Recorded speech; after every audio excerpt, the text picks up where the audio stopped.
terjebak. Zain duduk termenung di sofa dengan pikiran mengudara, mengumpulkan kepingan ingatan. Saat itu, dia berada di sebuah restoran yang menyajikan menu makanan Indonesia.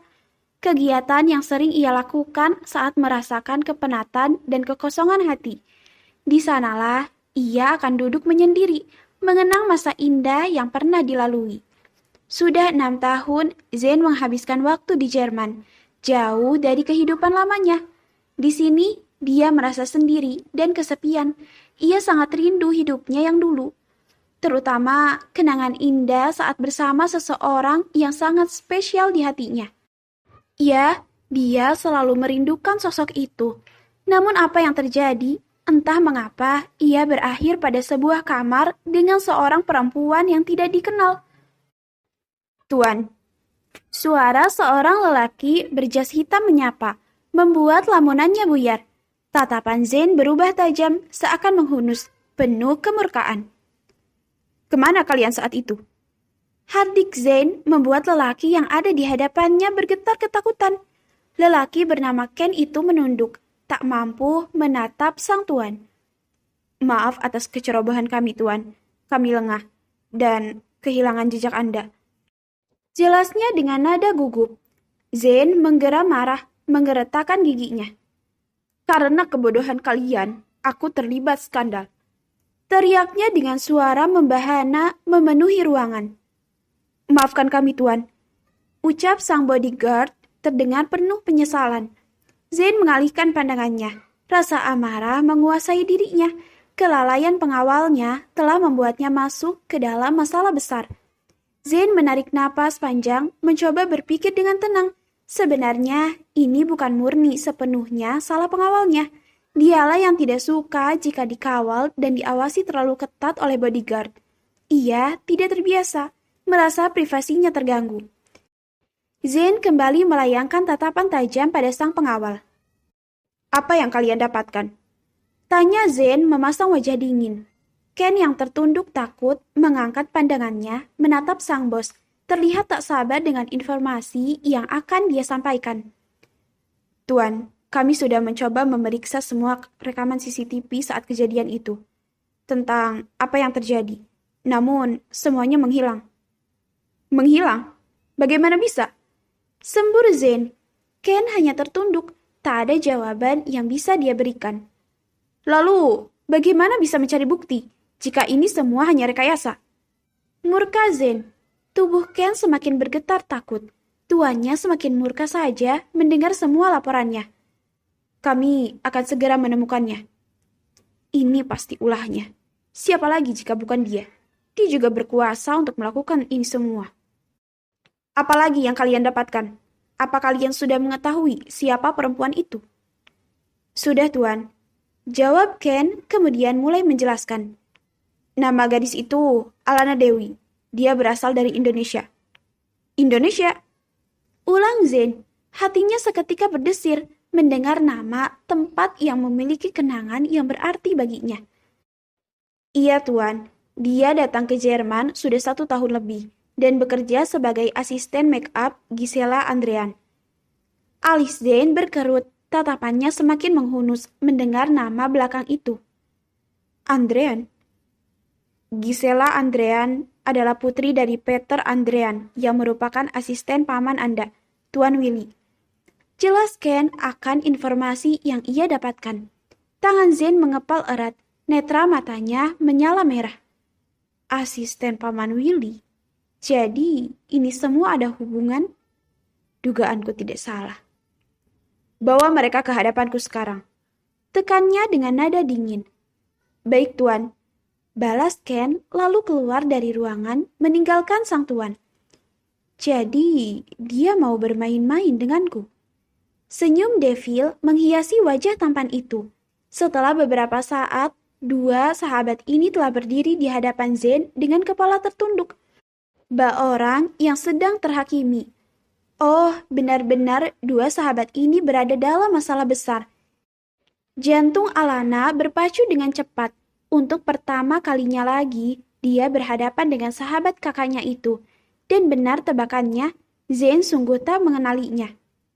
Katakan, siapa yang berada di belakang kalian? Bentak Zen dengan suara menggelegar membuat mereka terjengkit kaget, khususnya Alana yang tersentak menatap wajah itu. Waktu telah lama bergulir. Ternyata pemuda yang di hadapannya telah berubah.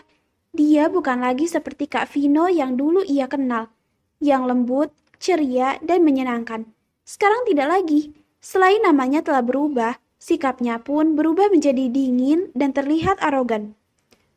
Katakan, siapa yang berada di belakang kalian? Sentak Zen mengulang pertanyaannya saat melihat dua perempuan itu hanya terdiam. Berada di belakang kalian? Alana dan Giselle saling tatap dengan apa yang dimaksud oleh Zen. Mereka hanya perias yang mencoba menolongnya. Cepat katakan, siapa yang membantumu merencanakan ini semua? Hardik Zen. Mendengar tuduhan itu, sontak saja Alana dan Giselle terkejut. Itu tidak benar, Tuan. Sangkal Giselle. Kami tidak tahu apa-apa, Kak. Jawab Alana singkat. Kak, bukan Tuan. Sejenak, Zen terdiam menatap lekat Alana. Panggilan Kak membuatnya merasa ada yang lain. Tapi, bukan itu yang harus ia pikirkan. Lalu, kenapa kau berada di tempat ini dan sekamar denganku?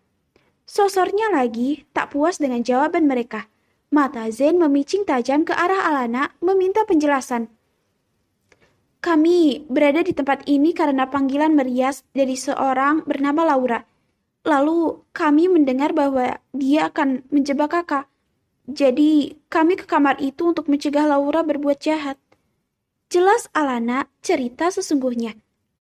Mendengar penjelasan Alana itu, Zen tersenyum miring. Tak ada sorot kemarahan yang terpancar dari bola matanya. Begitukah? Jadi kau mau menolongku? Cibir Zen sinis. Untuk apa kau menolongku? Kita tidak saling mengenal. Hardiknya. Alana terbungkam menatap Giselle yang berdiri di sampingnya. Alana tak bisa berkata-kata lagi. Tidak mungkin dia mengatakan jika dia mengenalnya sebagai Vino. Jika mengatakan itu, maka pemuda itu akan bertanya, mengapa wajahnya berubah? Oh, tak mungkin jika dia mengatakan jika wajahnya telah buruk rupa. Dia tidak siap. Tuan, kami benar-benar hanya mencegah perempuan itu. Terang Giselle. Apa kalian pikir aku percaya dengan kata-kata kalian itu? Kalian bukan malaikat. Dua sahabat ini merasa putus asa. Ya, memang benar. Mereka tidak akan terjerumus dalam masalah besar hanya seorang yang tidak dikenal. Andai bukan itu Vino, sahabat kakak Alana. Ternyata Kak Vino tidak ingat jika dia tadi yang memelukku dan mengira aku adalah Kak Nara. Batin Alana. Lalu, di mana perempuan yang kalian maksud itu? Perempuan itu kabur, Tuan. Jawab Giselle cepat. Senyum sinis Zen semakin merekah. Ucapan itu semakin menegaskan jika mereka hanya mengarang cerita. Dia pasti bekerja sama dengan pamanku. Mereka ada hubungan dengan pamanku. Batin Zen. Kami tidak berbohong, Kak. Perempuan bernama Laura itu yang memanggil kami. Sahut Alana. Iya kan, Sel? Iya, Tuan. Mana buktinya jika perempuan itu benar-benar ada? Kami punya nomor ponselnya. Tunjukkan, Sel. Hubungi perempuan itu lagi. Tita Alana sedikit memaksa. Giselle pun dengan cepat mengeluarkan ponsel dari tas lempangnya, mulai mencoba menghubungi nomor itu. Giselle menarik napas berat. Setelah beberapa saat mencoba, ia menggelengkan kepala, tanda jika tak ada petunjuk dari nomor ponsel itu. Lan, nomornya udah gak bisa dihubungi. Bisik Giselle. Lalu bagaimana? Zen yang melihat mereka hanya gerasak-gerusuk tergelak menggedikan tubuhnya. Akui saja jika kalian menjebakku.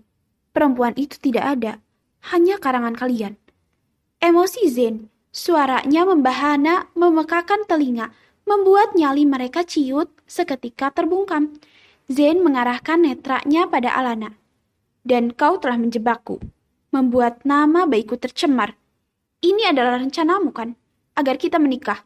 Bahkan kau mengaku sebagai kekasihku. Hardik Zen, tangannya mengepal penuh amarah. Rasanya dia meledak di depan perempuan itu. Alana menggeleng cepat, menyangkal. Baiklah, karena aku telah terjebak denganmu, untuk membersihkan namaku dan membuktikan aku tidak melecehkanmu, kita akan menikah, sesuai dengan pengakuanmu itu pada mereka. Putu Zen mengambil keputusan terberat. Apa? Menikah? Alana seketika membatu di tempat bak disambar listrik jutaan volt. Ia mendengar ucapan Zen. Pandangannya kosong. Menikah dengan pemuda yang ada di hadapannya. Menikah dengan sahabat kakaknya. Oh tidak,